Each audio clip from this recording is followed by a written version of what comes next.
Bab 653. Melakukan akrobat. Tuan Lu. Sally.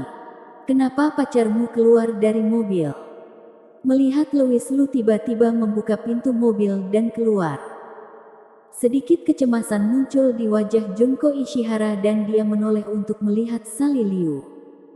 Sally Liu meringkuk mulutnya dan berkata, "Jangan khawatirkan dia. Louis memang seperti itu. Dia mau tidak mau ingin pamer ketika melihat wanita cantik. Itu hanya karena kamu terlalu cantik, Junko. Bahkan pada saat kritis ini, dia tidak bisa menahan diri untuk tidak menggodanya." Junko Ishihara mengerutkan kening dan menginstruksikan pengawal di dalam mobil. "Lindungi Tuan Lu." "Ya, Nona Junko." Pengawal lainnya, kecuali pengemudi, semuanya mengikuti dan keluar dari mobil.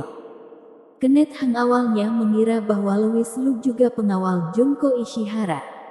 Ketika dia melihat Louis Lu dengan baik, dia sedikit membeku. "Bukankah kamu?" Tentu saja dia mengingat Louis Lu. Dia baru saja bertemu dengannya di aula Huichun belum lama ini.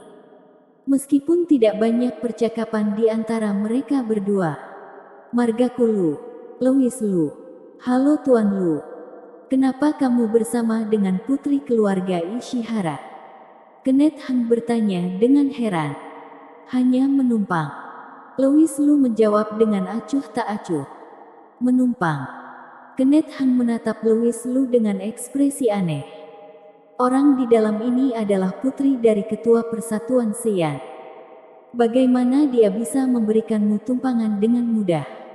Kenneth Hang berkata perlahan, "Tuan Lu, jangan bercanda. Kami ada urusan yang harus diselesaikan dengan Nona Junko. Aku harap Tuan Lu tidak akan ikut campur." Karena Louis Lu yang merupakan teman lama tetua Tang, Kenneth Hang memberinya rasa hormat yang cukup. Namun, Louis Lu berkata dengan senyum tidak tahu berterima kasih. "Aku tidak ingin terlibat dalam masalah di antara kalian. Hanya saja aku kebetulan menaiki mobil ini hari ini. Jadi aku harap kamu bisa memberiku muka. Tuan Lu, aku akan memberimu muka dan membiarkanmu pergi. Tetapi aku juga melakukan apa yang diperintahkan. Jadi tolong jangan mempersulitku. Tidak bisakah kamu menyelesaikan perseteruanmu di lain waktu?" "Maaf Tuan Lu, tapi aku harus membawa Nona Junko pergi hari ini. Bagaimana jika aku katakan kamu tidak bisa membawanya pergi?" Wajah Kenneth Hang berubah menjadi sedikit suram selama beberapa saat. Kemudian dia berkata dengan cemberut, "Apakah kamu benar-benar ingin ikut campur dalam urusan orang lain ini?" Louis Lu merentangkan tangannya dan berkata, "Bukannya aku ikut campur. Tapi kalian menghalangi jalanku dan membuang-buang waktuku. Jadi aku hanya sedikit tidak senang. Maaf kalau begitu. Selama Nona Junko ikut dengan kami secara alami akan menyingkir." Kenneth Hang berkata setelah berpikir sejenak. "Kalau begitu tanyakan pada Junko Ishihara apakah dia ingin ikut denganmu. Aku hanya akan memberimu 10 detik. 10 detik. Bahkan jika harus mengikatnya. Dia tidak bisa mengikat Junko Ishihara dalam 10 detik. Selain itu, ada beberapa pengawal di sekitar yang akan menghentikannya." Wajah Kenneth Hang tenggelam dan dia berkata, "Tuan Lu, apakah kamu akan melawanku hari ini? Jika menurutmu seperti itu, anggap saja begitu." Louis Lu tertawa dan memasukkan kedua tangannya ke dalam sakunya dengan tatapan tak kenal takut. Wajah Kenneth Hang menjadi semakin jelek. Dan setelah hening beberapa saat, dia berkata, "Aku melihatmu sebagai teman guruku dan telah memberimu muka yang cukup. Tetapi jika kamu terus bersikap tidak tahu berterima kasih, jangan salahkan aku karena tidak sopan." Saat Kenneth Hang mengucapkan kata-kata ini, beberapa preman yang mengikutinya langsung mendekat. Para pengawal Junko Ishihara secara alami juga tidak mau menunjukkan kelemahan mereka. dan konflik antara kedua belah pihak akan mulai. Tetapi Louis Lu tiba-tiba tersenyum aneh dan berkata, "Tuan Kenneth, mengapa aku tidak melakukan pertunjukan akrobatik untukmu?" "Pertunjukan akrobatik? Waktu apa ini?" Dan dia ingin melakukan akrobat. Ketika Louis Lu mengatakan ini, tidak hanya Kenneth Heng, tetapi juga orang-orang di kedua sisi memandang Louis Lu dengan ekspresi tertegun. Louis Lu tersenyum dan tidak menjelaskan, tetapi berjalan dengan tenang ke arah mobil yang menghalangi jalan di depannya. Beberapa preman persatuan Yoshikawa hendak menghentikannya, tapi Kenneth Heng melambaikan tangannya dan berkata, "Jangan lakukan apa-apa dulu. Mari kita lihat akrobat seperti apa yang Tuan Lu ini ingin tampilkan untuk kita." Dia menatap Louis Lu dengan ekspresi penasaran. Louis Lu berjalan perlahan ke mobil yang berhenti dan berkata dengan penuh arti, "Tuan Kenneth, aku benci melakukan hal yang berliku-liku ketika aku menghadapi kesulitan. Aku lebih suka menyelesaikan masalah dengan cara yang sederhana dan brutal. Ketika menemukan sesuatu di jalan, meskipun itu adalah tank, selama bisa ditendang pergi, tidak perlu repot-repot membuang waktu."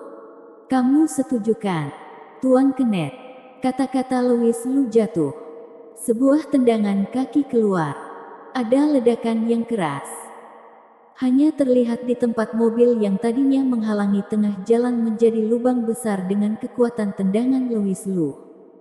Lalu, seluruh tubuh mobilnya tiba-tiba terbang ke udara dan jatuh dengan kecepatan tinggi. Dan akhirnya terguling ke tempat yang jaraknya lebih dari 10 meter.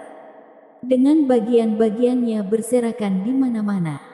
Krak, dalam sekejap, seolah-olah terdengar lebih dari 10 suara menganga.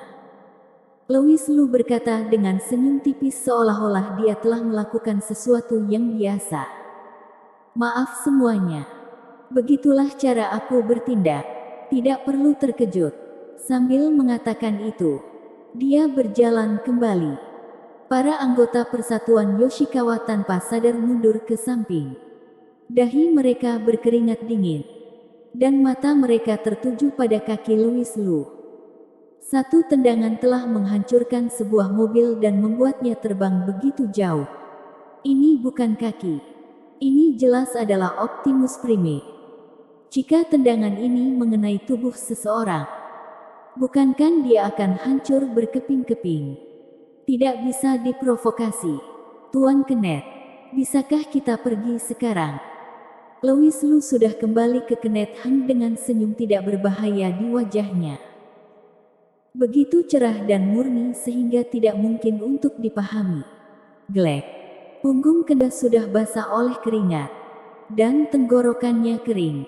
Dia berkata, "Kenapa kamu mengatakan itu, Tuan Lu? Aku hanya bercanda denganmu barusan. Benarkah begitu?"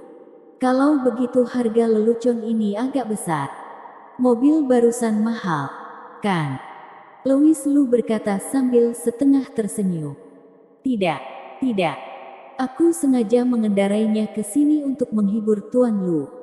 Yang penting Tuan Lu senang." "Jika kamu berkata demikian, maka aku lega. Karena kamu begitu baik. Mengapa kamu tidak meninggalkan informasi kontakmu? Ketika suasana hatiku sedang buruk suatu hari nanti, kamu bisa memberikan beberapa mobil lagi untuk menghiburku." "Itu tidak perlu." Bersambung.